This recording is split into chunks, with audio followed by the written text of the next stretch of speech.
Biology की सबसे महत्वपूर्ण चैप्टर जिसका नाम है कोशिका। तो हम लोग समझते हैं कोशिका है क्या, मानव शरीर में कोशिका के कार्य क्या है।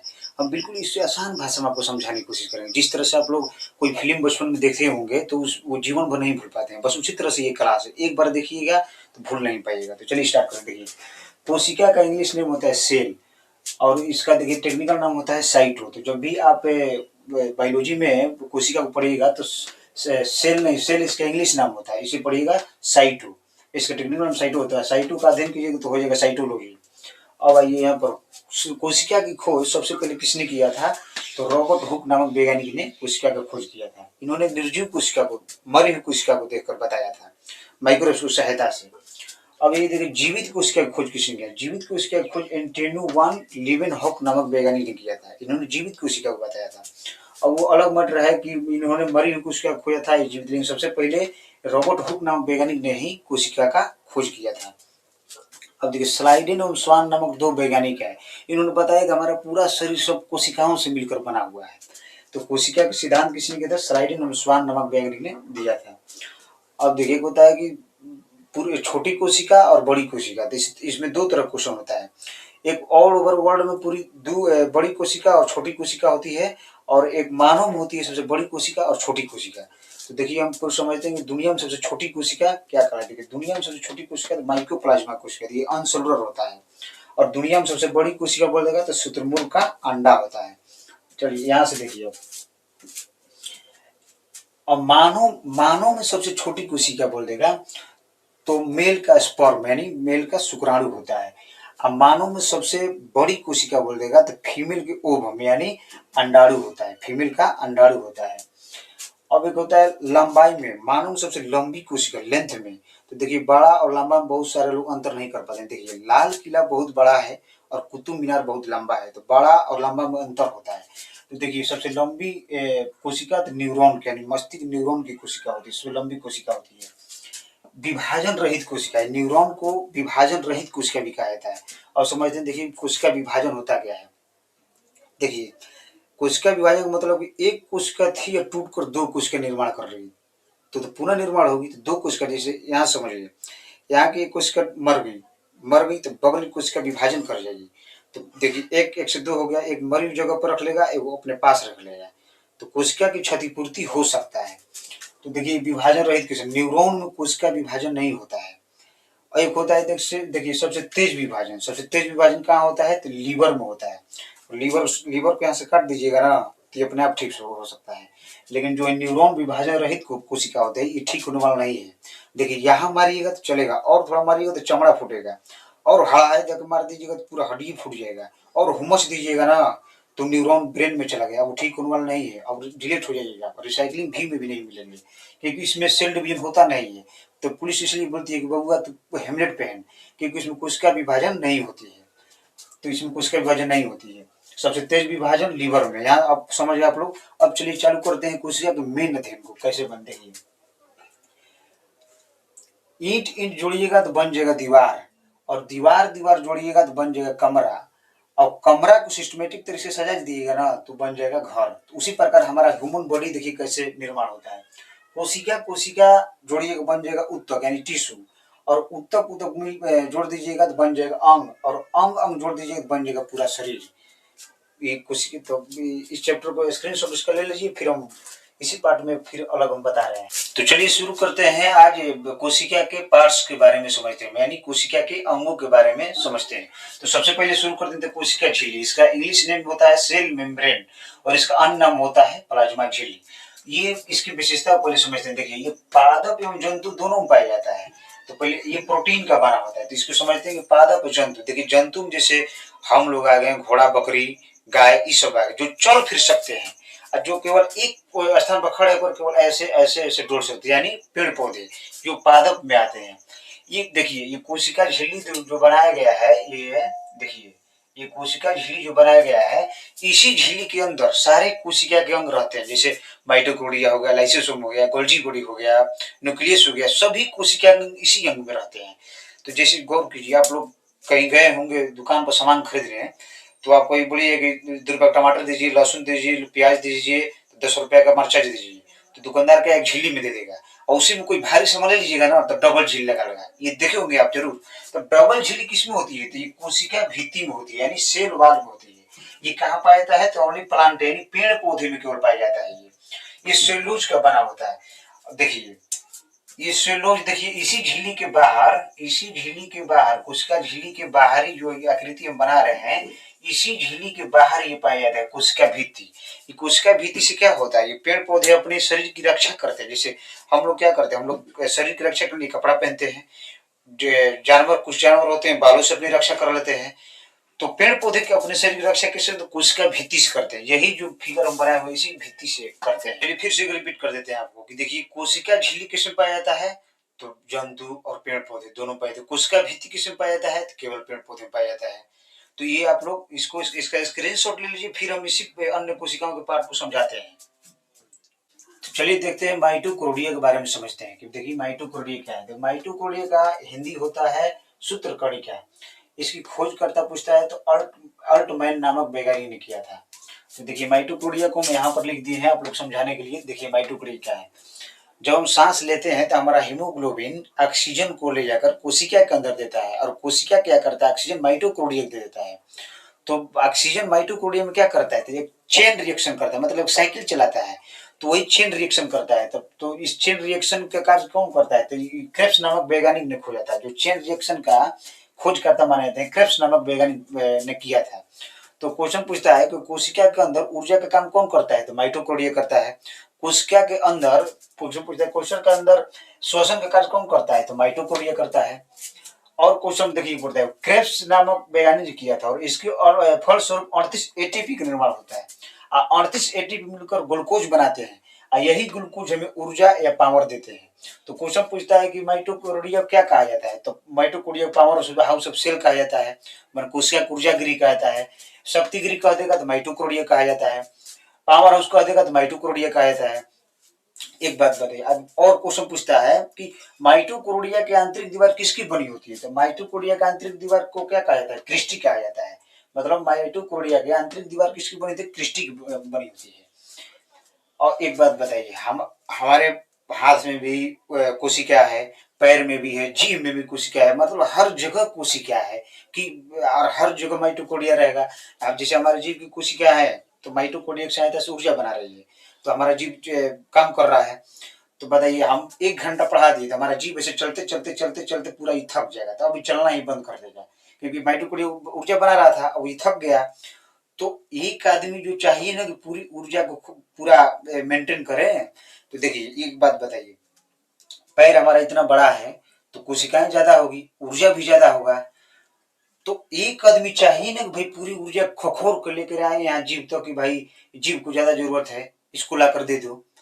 तो एक आदमी ऊर्जा परिवहन के लिए चाहिए ना कि जो कि जहां पर ऊर्जा की कम आवश्यकता है उसे उठा कर जहां पर ज्यादा आवश्यकता है वहां पर लाकर दे दे। तो ये काम कौन करता है? ये काम गोल्जी बॉडी करता है। इसकी खोजकर्ता कैमिलो गोल्जी ने किया था। ये ऊर्जा के परिवहन के कार्य करता है। नहीं तो देखिए अगर नहीं गोल्जी बॉडी नहीं रहेगा ना, तो हम मान के चलिए 1 घंटा पढ़ा दिए तो ऐसे हमारा जीव इसे चलते चलते चलते जाए करने लगेगा, जब काम खत्म हो जाएगा, इसकी एनर्जी खत्म हो जाएगा सारा। तो एक आदमी तो चाहिए ना कि पूरी ऊर्जा को, जहां इतना बड़ा पैर है तो नीचे से पूरा खखोर कर लेके आए यहाँ जीव तक, कि भाई जीव को सबसे ज्यादा ऊर्जा की आवश्यकता है, इसे ला कर दे दो। तो ये ऊर्जा परिवहन के लिए कौन जिम्मेदार होता है? तो ये गोल्जी बॉडी होता है। ये गोल्जी बॉडी नहीं रहेगा ना, तब जीव हमारा ऐसे करना पढ़ा दिए तो जीव हमारा कर ऐसे ऐसे खत्म हो जाएगा, ये काम ही नहीं करेगा। तो इसीलिए गोल्जी बॉडी क्या करते हैं, आपकी ऊर्जा, शरीर की ऊर्जा को पूरा बैलेंस बना कर रखता है। जैसे आप लोग देखिए आपका शरीर थकता है तो चारों तरफ से सब थक जाता है। ऐसा थोड़ी होता है कि कमर थक गया है और बाकी सब ठीक है, ऐसा थोड़ी होता है। जब आपका शरीर थकता है तो चारों तरफ से थक जाता है। तो वही गोल्जी बॉडी आपके शरीर की ऊर्जा को एक बैलेंस बनाकर रखता है। गोल्जी बॉडी हमारे शरीर के लिए बहुत जरूरी है। देखिए गोल्जी बॉडी के लिए आप लोग समझ गए, यहाँ गोल्जी बॉडी समझ गए। अब देखिए समझते हैं भोकल्स यानी राजधानी के बारे में समझते हैं। देखिए भोकल्स राजधानी क्या होता है। देखिए हमारे शरीर में 65% पानी है, तो कहिए 65% पानी है। हाँ तो देखिए कोई मतलब एक आदमी 100 kg का है तो उसके अंदर 65 किलो पानी है। तो सोच रहा इतना बड़ा छोटा पेट में ये 65% पानी कहाँ से हो, 65 किलो कहाँ से पानी आ गया? तो पनिया तो हम लोग पीते हैं जो 1 ही 2 लीटर पीते हैं, सारा का सारा पानी कहाँ भरा है? कोशिका के अंदर पानी भरा है। ये पानी स्टोर कहाँ रहता है, तो ये भूकल्स में रहता है, राजधानी में रहता है। ये पानी राजधानी में जाकर रहता है, मतलब जल संग्रह काम करता है राजधानी। जैसे हम लोग को राजधानी भूखल छोटा होता है, पेड़ पौधों की देखिए राजधानी क्या होती है, बड़ी होती है। ये पेड़ पौधे अपने भूखल्स में बड़े इनका राजधानी होता है, ये पानी स्टोर करते हैं। हम लोग का शरीर के पानी कहाँ स्टोर होता है, तो राजधानी यानी भूखल्स में होता है। ठीक है, तो इसका इसका स्क्रीनशॉट ले लीजिए, फिर हम अन्य कोशिकाओं के बारे में बता रहे हैं। तो चलिए अब देखते हैं तारकाय यानी सेंट्रोसोम के बारे में समझते हैं। देखिए सेंट्रोसोम क्या है, इसका इंग्लिश नाम होता है सेंट्रोसोम, ये हिंदी होता है तारकाय। ये क्या करता है, इसका खोज बोवरी नामक वैज्ञानिक ने किया था। ये कोशिका विभाजन का काम करता है, मतलब सेंट्रोसोम क्या करता है, तो ये कोशिका विभाजन काम करता है। और देखिए कोशिका विभाजन बहुत सारे लोगों को लगता है कोशिका का टूट जाना, ये बहुत गलत बात है। कोशिका विभाजन मतलब क्या, एक कोशिका टूटकर दो कोशिकाओं का निर्माण कर लेना। कोशिका विभाजन मतलब ये होता है, मतलब पुनः निर्माण करना। तो कोशिका क्या करता है, पूरा निर्माण करता है, करने में सहायता करता है, और कोशिका विभाजन में भी यही मदद करता है। देखिए अब लीवर में, देखिए लीवर में कोशिका विभाजन बहुत तेज होता है, तो इसलिए देखिए लीवर कोशिकाएं धड़ा धड़ा अपना कोशिका निर्माण कर लेती है। और ये सेंट्रोसोम सबसे ज्यादा लीवर में पाया जाता है, और सेंट्रोसोम ये ब्रेन में नहीं पाया जाता है, मतलब ये सेंट्रोसोम जो होता है ब्रेन के न्यूरॉन में नहीं पाया जाता है।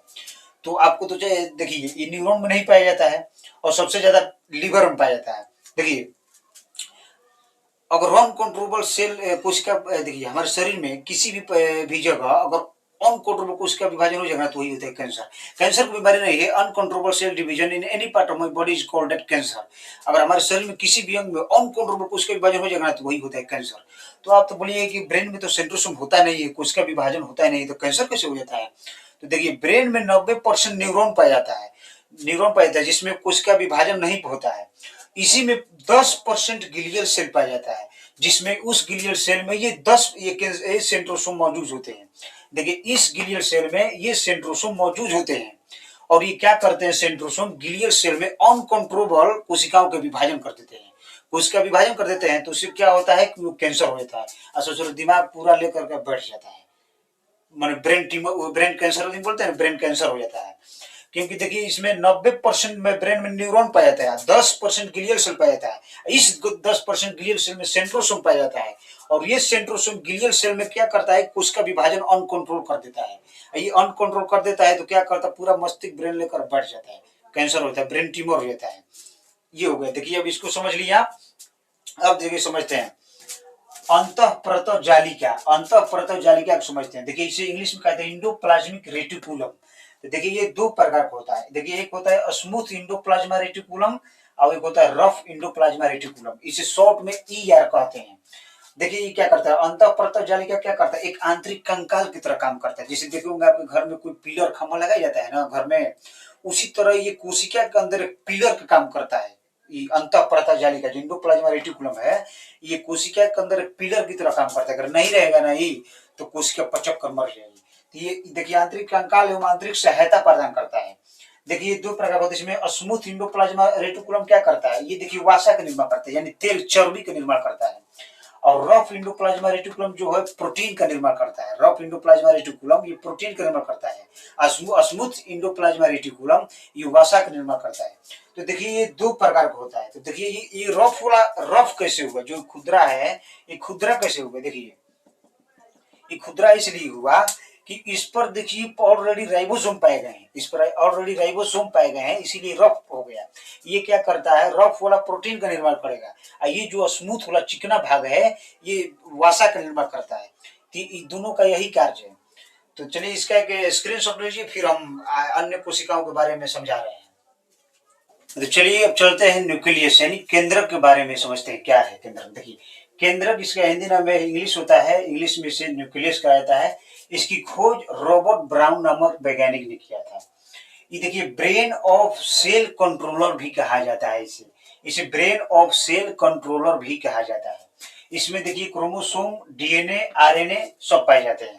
देखिए मुख्य रूप से देखिए इसमें क्या पाया जाता है, मुख्य रूप से इसमें 80% प्रोटीन पाए जाते हैं, और 10% डीएनए पाए जाते हैं, और 10% कोई अन्य तत्व पाए जाते हैं। अभी तो केंद्रक देखिए ये है, हम अलग चैप्टर में इसके लिए बड़ा चैप्टर होता है बताएंगे डीएनए एवं आरएनए के भी बारे में। डीएनए एवं आरएनए के बारे में भी हम अलग चैप्टर के लिए आएंगे। ठीक है, तो यहाँ पर समझिए इतना ये डीएनए 10% पाया जाता है, प्रोटीन 80% पाया जाता है। इसे ब्रेन ऑफ सेल कंट्रोलर भी कहा जाता है, केंद्रक को। केंद्रक में क्रोमोसोम, डीएनए एवं आरएनए सब मौजूद होते हैं। ठीक है, तो आपने देखिए कहा तो समझ लिया, माइटोकॉन्ड्रिया तक समझ लिया, Golgi body, vocals, centrosome, endoplasmic reticulum, nucleus भी समझ लिया। न्यूक्लियस जो देखिए जो होता है, न्यूक्लियस ये पूरी कोशिका को कंट्रोल करता है। ये जो न्यूक्लियस होता है पूरी कोशिका को कंट्रोल करता है। अब देखिए, अब ये समझ लिए न्यूक्लियस केंद्रक क्या होता है। अब देखिए समझते हैं लाइसोसोम क्या है। लाइसोसोम बहुत ही इंपॉर्टेंट इसका चैप्टर का भाग है, इसे आप बहुत अच्छे से देखिएगा। देखिए, लाइसोसोम की खोज डी डुबे नामक वैज्ञानिक ने किया था। इसमें जल अपघटक एंजाइम पाया जाता है, माने लाइसोसोम में जल अपघटक एंजाइम भी पाया जाता है, जिसे इंग्लिश में से हाइड्रोलाइटिक एंजाइम भी कहा जाता है। लाइसोसोम में हाइड्रोलाइटिक एंजाइम भी पाया जाता है। ये कोशिका का पाचन भी कहा जाता है, कोशिका को भी गला देता है। ये सुसाइड बैंक या एटम बम भी कहा जाता है इसे। तो देखिए, और आरबीसी में लाइसोसोम नहीं पाया जाता है। देखिए, आरबीसी में लाइसोसोम नहीं पाया जाता है। तो आरबीसी में लाइसोसोम नहीं पाया जाता है तो क्या करता है, आरबीसी मर जाता है तो बेचारा इधर से आता है, आकर यहाँ स्प्लीन प्लीहा में मर जाता है, यहीं पर दम तोड़ देता है। क्योंकि आरबीसी जानते हैं कि जीवन का 120 दिन तक होता है, 120 दिन बाद मर जाएगा तो खून में से ही घूमेगा बेकार का। तो खून में जब वो भ्रमण करेगा तो दिक्कत होगा, इसलिए वो आरबीसी बेचारा ऐसे आकर यहाँ स्प्लीन प्लीहा में मर जाता है। क्योंकि इसमें लाइसोसोम तो है नहीं कि पचाएगा, तो लाइसोसोम इसमें नहीं होता है। अब देखिए, इसमें ये स्प्लीन या प्लीहा में पाया जाता है, स्प्लीन प्लीहा में, इसलिए आरबीसी का कब्रगाह प्लीहा को कहा जाता है। तो ये समझ लिए। अब देखिए, अब ये लाइसोसोम की देखिए समझते हैं। लाइसोसोम जो है ना सभी कोशिकाओं को मेन कंट्रोल भी कहा जाता है। न्यूक्लियस तो था लेकिन ये सबसे मेन थे यही। अगर मान लीजिए न्यूक्लियस से कोई कहना नहीं करेगा ना सब, तो लाइसोसोम तुरंत तैयार रहेगा। देखिए, अगर माइटोकॉन्ड्रिया ठीक से काम नहीं करेगा ना तो लाइसोसोम उसको बुलाएगा, ए माइटोकॉन्ड्रिया इधर आओ, तुम्हारा काम क्या है, ऊर्जा बनाना, ऊर्जा बनाना ना, क्यों नहीं ऊर्जा बना रहा है, कहता मन नहीं है, नहीं बनाएंगे। तो लाइसोसोम कहता मन नहीं है, लाइसोसोम माइटोकॉन्ड्रिया को पकड़ता है और अपने अंदर से जल घटक एंजाइम छोड़ देता है और माइटोकॉन्ड्रिया यहीं पर गल कर मर जाता है, उसकी मृत्यु होती है, गल जाता है। तब लाइसोसोम बोलता है, गोल्जी बड़ी तू ठीक रखा है ना, भोकल्स ठीक है ना, न्यूक्लियस चाचा देखते रहिए, कोई काम नहीं करेगा तो बोलिए हम तुरंत ही उसको गला पचा देंगे।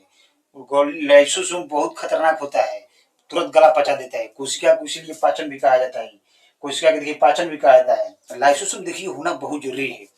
मान के चलिए यहाँ की मार दिए हम, तो यहाँ की 2-4 कोशिकाएं मर गई, तो मर गई तो लाइसोसोम रहेगा तुरंत इसको गला देगा।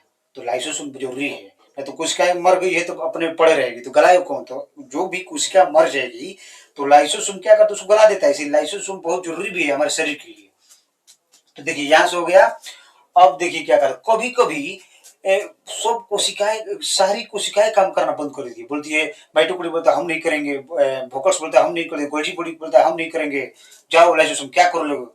लाइसोसोम बोलता है क्या हम नहीं करोगे, लाइसोसोम खुद को फाड़ देता है और सभी कोशिका के अंग मर जाते हैं, जितने सब गोल्गी बॉडी जितने भी सब मर जाते हैं गल करके। लाइसोसोम खुद को फाड़ देता है और सारी कोशिका के लाइसोसोम मर जाते हैं, खत्म हुई थी कोशिका, गला देता है, एकदम गला कर रख देता है। इसलिए लाइसोसोम बहुत खतरनाक होता है। देखिए यहाँ समझ लिया आप लोग। अब देखिए क्या होता है, कभी कभी आप जाएंगे, कभी कभी देखिए, हाँ कभी कभी आप जाएंगे अंधेरा में तो हचाक से न चोट लग जाएगा, कभी दरवाजा खुल जाएगी तो उंगली छिपा जाएगा। चाहे कहीं रोड पर दंगा फसाद होता है तो देखिएगा ना पुलिस लाठी लेकर के धड़ाक धड़ाक मारती है एकदम। तो जब लाठी से जब मारिएगा ना, लाठी से जब मारिएगा तो लाइसोसोम में मर जाता है, तो पता नहीं ससुरा हमरे को मार दिया। अब बताइए जो लाश ढोने वाला काम करने वाला था, कोशिका का पाचन करने वाला था, वही मर गया। कोशिका तो मरी हुई है, मैंने लाइसोसोम भी मर गया। जो लाइसोसोम गलाने पचाने का काम कर रहा था कोशिकाओं का, वही मर गया। तो बताइए तो मर गया। तो उसी को आदमी बोलता है घर जाकर, देखिए ना पुलिस मारा है, पूरा करिया हो गया है, ओ हो। तो जाकर गर्म पानी से घर पर सिकाई कीजिएगा ना, तो लाइसोसोम की अगर बॉडी कोशिकाएं निकल कर झाँकी गई, अरे पूरा कुछ ग्लोरी, अरे इतना सब मर गया रे। तो कोशिका क्या करती है, अपने अंदर से ऊर्जा निकाल करके थोड़ा 1 सप्ताह तक उसे छिड़क छिड़क कर लाइसोसोम को ठीक कर देती है। इधर गर्म पानी से सिकाई भी चलता है तो क्या होता है, यहाँ का काला जो दाग होता है उससे धीरे धीरे मिट जाता है। तो लाइसोसोम बहुत जरूरी होता है। कहीं कहीं देखे हैं कि कोई बाइक चलाते कर आप आएंगे यहाँ पर, तो क्या होता है उसका साइलेंसर जो खूब गर्म रहता है, कहीं के लड़का क्या होता है कि उसी में सट जाता है, और सट जाएगा तो क्या होगा, पूरा चमड़ी में गला कर खत्म कर देगा, तो क्या होगा, लाइसेंस में सब मर जाता है। तो वही होता है, पुलिस भी मारता है तो लोग कहते हैं देखिए ना पुलिस मारा है, पूरा करिया हो गया है। ओहो, तो गर्म पानी से उसको सिकाई कीजिएगा ना, तो क्या होता है कि उसमें की अगल बगल की लाइसेंस की कोशिका है, निकल कर झांके बड़ी करी तोरा को चुगलू री इतना सब मर गया, रुक रुक। तो कोशिका अपने अंदर से ऊर्जा देखती है हमारे अंदर ठीक है ना, तो कहता है हाँ ठीक ठाक है। तो अपने अंदर से कोशिका लेकर के आप लाइसोसोम पर थोड़ा थोड़ा 1 सप्ताह तक छिड़कती है। 1 सप्ताह जब छिड़क जाएगी ना, तो पूरा लाइसोसोम जो है, जो वहां पर काला दाग पड़ा हुआ है, वो सब ठीक हो जाएगा, फिर जैसा रंग था उसी रंग पा जाता है। तो लाइसोसोम बहुत जरूरी होता है। लाइसोसोम नहीं रहेगा ना तो कोशिका पचाए कौन, इसलिए लाइसोसोम का होना हमारे शरीर में बहुत जरूरी होता है। तो आप इसका स्क्रीनशॉट ले लीजिए, फिर हम अगले चैप्टर नेक्स्ट चैप्टर में आप लोगों को ब्लड पढ़ाने वाले हैं। चलिए देखिए।